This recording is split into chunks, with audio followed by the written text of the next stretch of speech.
जी अस्सलाम वालेकुम, कैसे हैं आप? उम्मीद करता हूँ खैरियत से हैं। आज बात करेंगे what's happening around the world कि दुनिया में क्या हो रहा है। पहले नंबर पर बात करेंगे डोनाल्ड ट्रंप का जो केस था, हश मनी केस, उसका फैसला फाइनली आ गया है। डोनाल्ड ट्रंप को उसमें सजा होगी नहीं होगी, क्या फैसला आया है, इसके ऊपर बात करनी है। दूसरे नंबर पर हम बात करेंगे जापान के अंदर सोचा जा रहा है टोक्यो शहर में, क्योंकि आबादी उनकी बहुत कम है, तो जो वीक है वो 4 डेज का करने की तजवीज़ जो है वो दी है गवर्नमेंट को, और इस पर गवर्नमेंट सोच रही है वो क्यों दी है, क्यों उन्होंने 2 दिन छुट्टी का ऐलान किया है, और इसके ऊपर हम बात करेंगे। और तीसरे नंबर पे हमने बात करनी है कि डोनाल्ड ट्रंप कनाडा के पीछे क्यों पड़ गए हैं, और वो क्यों कहते हैं कि Canada should be part of United states. Even के मैक्सिको के बारे में भी उन्होंने एक इंटरव्यू के अंदर कहा कि गल्फ ऑफ मैक्सिको का नाम जो है हटा के गल्फ ऑफ यूनाइटेड स्टेट्स जो है वो कर देना चाहिए, क्योंकि ये सुनने में बहुत अच्छा लगता है। तो वो इस तरह की डोनाल्ड ट्रंप बोंगियां क्यों मार रहे हैं, इसके ऊपर बात करेंगे। So let's get started. और इससे पहले कि हम इन तीनों चीज़ों पर बात करें, एक चीज़ और बता दूं कि लॉस एंजलिस में जो आग लगी थी वो उसी तरह से जारी है। आज चौथा रोज़ है, ट्यूसडे तक का कहा जा रहा है कि हवाएं क्योंकि तेज़ हो रही हैं। उनके वेदर एक्सपर्ट्स ने ये कहा है कि हवा जब तक नहीं ठीक होगी या थमेगी नहीं, ये आग भड़केगी और उस पर काबू नहीं पाया जा सका। और काफ़ी दूसरे ममालिक भी उसमें अब उनकी हेल्प कर रहे हैं। नुकसान बहुत हो चुका है और काफ़ी हद तक जो है उन्होंने वहाँ से इवैक्यूएट करवा लिया। जहाँ पे 10 जानी नुकसान कहा गया था, वहाँ पे अब 11 हो गए हैं। लेकिन डिस्ट्रक्टिव वे के अंदर अगर हम बिल्डिंग्स की बात करें तो काफ़ी नुकसान हो गया है। अब ये कहाँ जाके ख़त्म होता है वो तो खैर इसका बाद में पता चलेगा। So coming back to the main topic, सबसे पहले बात करेंगे डोनाल्ड ट्रंप केस जो था, हश मनी केस। बहुत सारे लोगों को शायद आपको ये नहीं पता होगा कि डोनाल्ड ट्रंप के इलेक्शन प्रेसिडेंट बनने से पहले केस इनके ऊपर चलाया जा रहा था। वैसे तो इसकी बहुत ज़्यादा डिटेल है, लेकिन मैं आपको 2 से 3 मिनट के अंदर बहुत ही आसान अल्फाज में बता दूंगा कि ये क्या केस था, फैसला क्या आया है और अब आगे क्या होगा। हश मनी केस के अंदर इल्ज़ाम डोनाल्ड ट्रंप पे ये था कि एक अडल्ट एक्ट्रेस थी, जिनका नाम स्टॉर्मी डेनियल्स के नाम से उनका नाम बताया जाता है, और वो अडल्ट एक्ट्रेस थी। अब अडल्ट एक्ट्रेस किसको कहते हैं मुझे आपको बताने की ज़रूरत नहीं है, बच्चे तो है नहीं आप, इसकी हम उसमें नहीं जाएंगे। अब उनकी तरफ से डोनाल्ड ट्रंप के ऊपर इल्ज़ाम ये था कि डोनाल्ड ट्रंप ने सेक्सुअल जो है वो हरासमेंट और इनकाउंटर्स और इन्वॉल्वमेंट के अंदर ये थे उस लेडी के साथ। और ये मामला अभी का नहीं है, 2016 में जब डोनाल्ड प्रेसिडेंट बनते हैं तब की ये बात है, उससे बल्कि पहले की ये बात है। अब होता ये है कि ये केस तो बहुत पहले का है, लेकिन जब डोनाल्ड ट्रंप प्रेसिडेंट बन गए तो उनकी जो अपोजिशन थी उन्होंने फिर इस चीज़ को ढूंढना शुरू किया। जैसे पाकिस्तान में होता है, इल्ज़ाम लगाते हैं और वो ढूंढे जाते हैं पास्ट लोगों के कि यार ये इस चीज़ में इन्वॉल्व था। तो अब वो डोनाल्ड ट्रंप ये कोई भी एक्सपेक्ट नहीं कर रहा था कि प्रेसिडेंट बन जाएंगे। जब वो प्रेसिडेंट बन गए तो फिर अपोजिशन की तरफ से ये एक चारों तरफ से उनको घेरा गया, उनके ऊपर केस चलाए गए, ट्रायल्स हुए, कोर्ट के अंदर बाकायदा मामला चला गया, और वो खातून भी सामने आ गई, और अचानक से CNN भी उनके पास पहुंच गया और उन्होंने इंटरव्यू के अंदर बाकायदा ये कह दिया कि डोनाल्ड ट्रंप ने उनको पैसे भी दिए थे। अब वो जो पैसे की बात थी, जिसको मतलब हश मनी पेमेंट या हश मनी केस भी इसको कहा जाता है। अब हुआ ये था कि डोनाल्ड ट्रंप गोल्फ खेलते हुए इनसे उनकी मुलाकात हुई थी और वहाँ पे इनके कोई मामला शुरू हुए। तब ये प्रेसिडेंट नहीं थे, लेकिन जब ये प्रेसिडेंट बन गए तो आपको पता है जब एक बंदा इतनी ताकत में आ जाता है तो फिर उसका एक्सपोजर भी बढ़ जाता है। ठीक है, आप उसको ब्लैकमेल भी फिर ज़्यादा करेंगे क्योंकि उसके पास पैसा बहुत है ताकि आप पैसा लें। अब होता ये है कि डोनाल्ड ट्रंप बन गए प्रेसिडेंट, तो उन्होंने एक वकील कॉलिन पता नहीं कोहिल के नाम से एक उन्होंने वकील हायर किया, और उसकी उन्होंने रिस्पॉन्सिबिलिटी ये लगाई कि मेरे ऊपर जितने केसेस हैं तुमने उनका सफाया करना है। अब वो उनमें से एक केस ये भी था। अब उनके वकील या डोनाल्ड ट्रंप की तरफ से ये जो स्टॉर्मी डैनियल्स हैं इनको पैसे दिए गए थे। पैसे किस लिए दिए गए थे कि अपना मुंह बंद आपने रखना है। डोनाल्ड ट्रंप क्योंकि अब प्रेसिडेंट बन गए हैं और अच्छा नहीं लगता कि प्रेसिडेंट के ऊपर बात करना, और वो अब बहुत पावरफुल हो गए हैं, तो आप ये पैसे रखिए। बहुत ज़्यादा हैवी अमाउंट थी और मुंह बंद करने के पैसे दिए गए थे। अब होता ये है कि CNN के ऊपर भी वो ये बता देती हैं कि इन्होंने मुझे पैसे भी इसलिए दिए क्योंकि मैं अपना मुंह बंद रखूं। फिर ये केस चला, अब दोबारा डोनाल्ड ट्रंप जो है वो प्रेसिडेंट बन गए हैं, तो अब इसका पक्का इलाज किया गया है। और वो कहावत बड़ी यहाँ ठीक बैठती है कि ताकत जब आपके पास आती है ना, तो फिर जज भी आपका, वकील भी आपका, अदालत भी आपकी और कानून भी आपके। अब क्या हुआ है, इसमें कहा यह जा रहा था इनको जेल भी हो सकती थी, लेकिन अब एक फ़ैसला आ गया है सामने इस केस से रिलेटेड, और वो फ़ैसला ये है कि अदालत ने, कोर्ट ने कहा है कि डोनाल्ड ट्रंप जो है वो अनकंडीशनल चार्जेस उनके ऊपर लगाए गए हैं और उनको डिस्चार्ज कर दिया गया। यानी अनकंडीशनल डिस्चार्ज का मतलब ये होता है कि डोनाल्ड ट्रंप के ऊपर केस तो अब ये चलता रहेगा, लेकिन ना उनको कोई इसमें सज़ा होगी, ना वो जेल जाएंगे, ना वो कोई पेमेंट देंगे, और ना गिल्टी होंगे इसके अंदर, और ना ही वो कोई प्रोबेशन सर्व करेंगे। यानी अनकंडीशनल जो डिस्चार्ज होता है उसका मतलब ये है कि इस केस के अंदर कि अब डोनाल्ड ट्रंप को फिक्र करने की ज़रूरत नहीं है, ये केस चलता रहेगा, लेकिन कोई भी डोनाल्ड ट्रंप को इससे नुकसान नहीं हो सकता। तो कोई सेंटेंस नहीं है, कोई जेल नहीं है, कोई पकड़ नहीं है।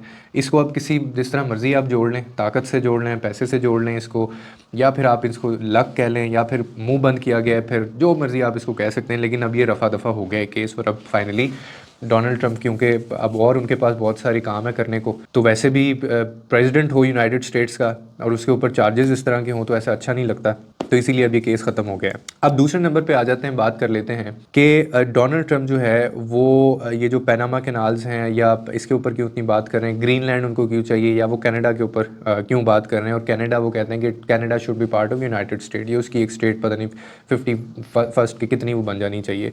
अब वो बड़े आसान से अल्फाज में आपको बता देता हूँ। उसकी रीज़न ये है कि डोनाल्ड ट्रंप जो है वो ये समझते हैं कि जो कनाडा की गवर्नेंस है, जो गवर्नमेंट है, वो बड़ी इनकम्पिटेंट है, वो कमज़ोर है।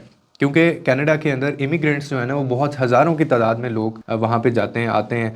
मतलब कनाडा ने ठेका उठाया हुआ है, जैसे कि जो बंदा डिज़र्विंग है, जिसने कहीं नहीं जाना ना, वो कनाडा चला जाता है बेचारा बन के कि जी मेरा कोई भी नहीं है और मुझे कोई सपोर्ट नहीं करता, तो कनाडा उनको कहता है कि आप आके यहाँ पे रह लें। और बहुत पास्ट जो अगर आप देखें ईयर्स के अंदर, तो कनाडा में बहुत इमिग्रेंट्स, बड़ी इमिग्रेशन हुई है, और वो लोग वहाँ से जाते हैं कनाडा। असल में वो कनाडा नहीं जाना चाहते, वो कनाडा में रह भी नहीं रहे होते, वो कनाडा से फिर आगे यूएस के अंदर मूव करते हैं। और यूएस के अंदर जो जितनी इलीगल एक्टिविटीज़ और इस तरह के मामलात होते हैं, ड्रग्स की डीलिंग्स है, उनको ये लगता है कि जो बाहर से इमिग्रेंट्स आ रहे हैं और या ये जो कनाडा के थ्रू हमारे पास आते हैं, ये लोग उसमें इन्वॉल्व होते हैं और कनाडा का इसमें कोई कंट्रोल नहीं है। This could be one of the reason. ये मैं आपको एक रीज़न बता रहा हूँ, इसकी वैसे कई रीजंस हैं।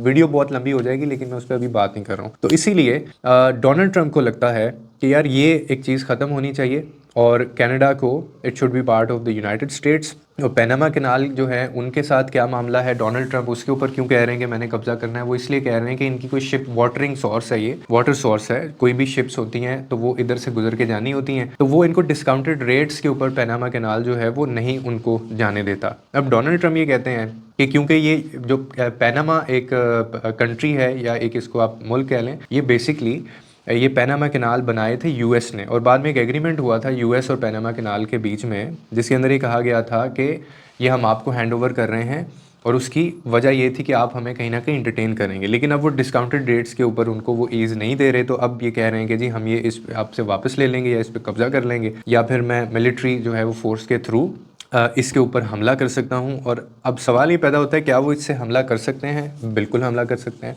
क्योंकि डोनाल्ड ट्रंप जो है वो इस वक्त वो ताकत रखते हैं, और वो तो वैसे फ्रांस को भी धमकियां दे रहे हैं, और यूके को भी एलॉन मस्क धमकियां दे रहा है, और मैक्सिको, गल्फ़ ऑफ मैक्सिको को गल्फ़ ऑफ यूनाइटेड स्टेट्स को कह रहे हैं। फिर ये पैनामा जो कैनाल है उसके पीछे, कनाडा के पीछे। तो ये खैर इस तरह की बातें, उनकी ये पर्सनैलिटी है डोनाल्ड ट्रंप की, कि जब उनको ये लगता है कि उनको कोई चीज़ चाहिए तो वो फिर थोड़ी सी हलचल मचाते हैं, और वो ये स्मार्टनेस है उनकी कि वो इस तरह के डायलॉग्स करते हैं, इस तरह की बातें करते हैं कि अगला बंदा पैनिक हो जाता है या रिएक्शन दे देता है, और फिर वो बाकायदा इस चीज़ के पीछे पड़ जाते हैं। तो ये हो रहा है इस वक्त पूरी दुनिया में। इसके क्या कंसिक्वेंसेस होंगे वो तो हम बाद में देखेंगे, लेकिन फ़िलहाल ये एक जंग जो है वो चल रही है, और ये मामलात फ़िलहाल चल रहे हैं। अब आ जाते हैं जापान की तरफ। जापान के अंदर टोक्यो शहर जो है ना, वो आबादी के लिहाज से वो कहते हैं कि जी ये बहुत कम है, तो यहाँ पे उन्होंने सोचा है गवर्नमेंट ने कि आप मतलब वर्किंग डेज़ जो हैं वो 4 कर दें, छुट्टियाँ दें ज़्यादा से ज़्यादा अपने एम्प्लॉयज़ को, लोगों को, ताकि वो घर में टाइम गुजारें, और जो ड्रॉपिंग बर्थ रेट है वो ज़्यादा हो जाए, ज़्यादा से ज़्यादा बच्चे हों। और मतलब उसकी रीज़न ये है कि वो कहते हैं कि हमारी आबादी बड़ी कम है। तो अभी इस पर सोचा जा रहा है, अभी ये इम्प्लीमेंट नहीं हुआ, तो अगर किसी को बहुत सारे बच्चे चाहिए तो वो जापान के टोक्यो शहर में चल जा सकता है, क्योंकि वहाँ पे ये सोचा जा रहा है। लेकिन ये आप लोगों के लिए नहीं है। इस चीज़ से इंस्पायर होना हमने बिल्कुल नहीं है, क्योंकि पाकिस्तान के अंदर ये ड्रॉपिंग बर्थ रेट नहीं है, वो हाईएस्ट बर्थ रेट जा रहा है।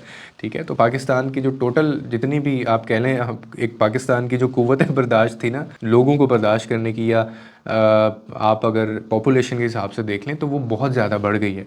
हमारे तो यहाँ पे खैर ऐसा कोई कानून आ जाना चाहिए कि आप पाबंदी लगा दें बच्चों के ऊपर, क्योंकि यहाँ पे किसी का कोई हिसाब किताब नहीं होता। और ये अगर आप थोड़ा सा मतलब डेवलप्ड कंट्रीज़ जो होती हैं ना, वो बाकायदा उनके प्लान के अंदर ये चीज़ें शामिल होती हैं, कि वो इस चीज़ को भी मॉनिटर कर रहे होते हैं कि यार बच्चे कितने पैदा हो रहे हैं और आबादी कितनी बढ़ रही है, रिसोर्सेज उसके मुताबिक हैं या नहीं है। इसीलिए आपने सुना होगा कि पुराने ज़माने में आप कोई अभी भी पुराना बंदा मिल जाता है ना, तो उससे पूछते हैं कि जी आप कितने बहन भाई थे, तो वो कहते हैं, कोई कहता है 10, कोई कहता है 9, कोई कहता है 8, 8 से नीचे मैंने नहीं सुने। और अब 8, 9, 10 का तस्वर भी नहीं किया जा सकता। अब 3, 4, 5, 5 भी बहुत ज़्यादा हो जाते हैं। तो उसकी यही रीज़न होती थी कि पहले लोगों को कोई काम नहीं होता था, इतना अवेयरनेस नहीं होती थी और पालने वाले बहुत होते थे। अब तो एक बच्चा संभालना या 2 बच्चे संभालना बस हो जाती है और इंसान कहता है कि मुझे नहीं चाहिए और।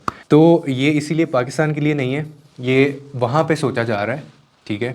यहाँ पे वैसे पाकिस्तान में तो इतनी छुट्टियाँ देते भी नहीं हैं, तो ये हाल है। और आप कोविड में आपने वैसे इस चीज़ का अंदाज़ा कर लिया होगा कि एक रिपोर्ट आई थी कोविड ने पता नहीं कोई 60% इजाफा हुआ था बच्चों का, पाकिस्तान की जो आबादी है, तो कोविड की छुट्टियों के अंदर। तो ये खैर आप लोगों के लिए भी एक, हमारे लिए भी एक लर्निंग होनी चाहिए कि this is how they see it. और हम लोग तो इसको एक मजाक के उसमें ले जाते हैं ना, लेकिन बाकायदा मतलब कहीं पे बहुत ज़्यादा है दुनिया में आबादी और कहीं पे कम है तो वो कह रहे हैं कि ज़्यादा होनी चाहिए, और कहीं पे ज़्यादा है तो वो कह रहे हैं कम होनी चाहिए। तो ये सारी चीज़ें फ़िलहाल हो रही हैं पाकिस्तान में और अक्रॉस द बॉर्डर दूसरे ममालिक के अंदर। और लॉस एंजल्स की जहाँ पे बात की जाए, एक छोटी सी मैं एंड पे बात करके ख़त्म करूँगा कि बहुत सारे लोग, मुझे अफसोस हुआ उन लोगों के ऊपर जिन्होंने लॉस एंजल्स के ऊपर मतलब वहाँ पे कुत्ते के मरने या किसी जानवर के मरने के ऊपर तो उसने अफसोस किया।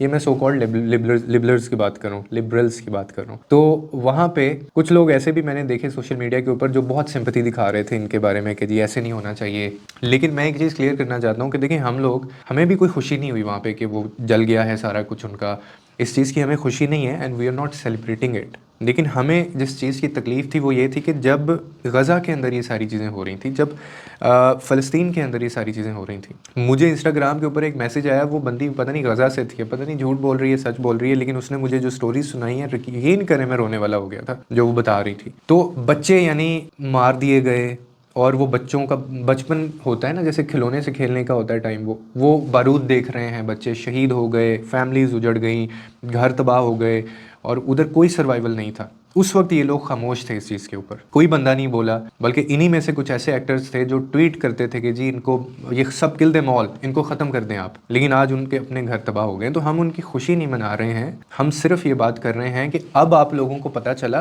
कि जब एक घर तबाह होता है तो हाउ इट फील्स, कि जब एक फैमिली उजड़ती है तो हाउ इट फील्स, कि जब एक फैमिली को अपना घर, पूरी ज़िंदगी जो उसने बनाया होता है पैसे से, ड्रीम हाउस छोड़कर जब उसको रिलोकेट करना पड़ता है, जब एक जगह से दूसरी जगह उसको जाना पड़ता है, तो हाउ इट फील्स, कितनी तकलीफ़ होती है। जब एक बच्चा तकलीफ़ में आता है या इस दुनिया से चला जाता है तो कैसा महसूस होता है, अपने ही घर को अपने सामने जलते देखना, राख हो जाना, कैसा महसूस होता है। और एक ये टेरर, एक थ्रेट कि पता नहीं यार इधर और कितने दिन ऐसे चलेगा, पता नहीं अब आके बम गिर जाए, पता नहीं अब आके आग लग जाए, हम जिंदा बचें या ना बचें, मेरा बच्चा मेरे सामने हो या ना हो। ये जो थ्रेट्स हैं, ये जो फियर ऑफ अननोन्स हैं, ये जब आप लोगों के ऊपर आई है तो हाउ इट फील्स, अब आप लोगों को कैसा महसूस हुआ है। तो यकीनन हम फिर इस चीज़ को, इस इंसिडेंट्स को, सीरीज़ ऑफ जो है उनको हम कंपेयर कर रहे थे पैलेस्टाइन में जो चीज़ें हो रही थी। और अब ये लोग कह रहे हैं कि ह्यूमैनिटी जो है वो, ह्यूमंस देखें एक दूसरे को, इंसान ही इंसान को तकलीफ में देके खुश हो रहा है। खुश नहीं हो रहे हैं हम लोग सिर्फ ये बात कर रहे हैं,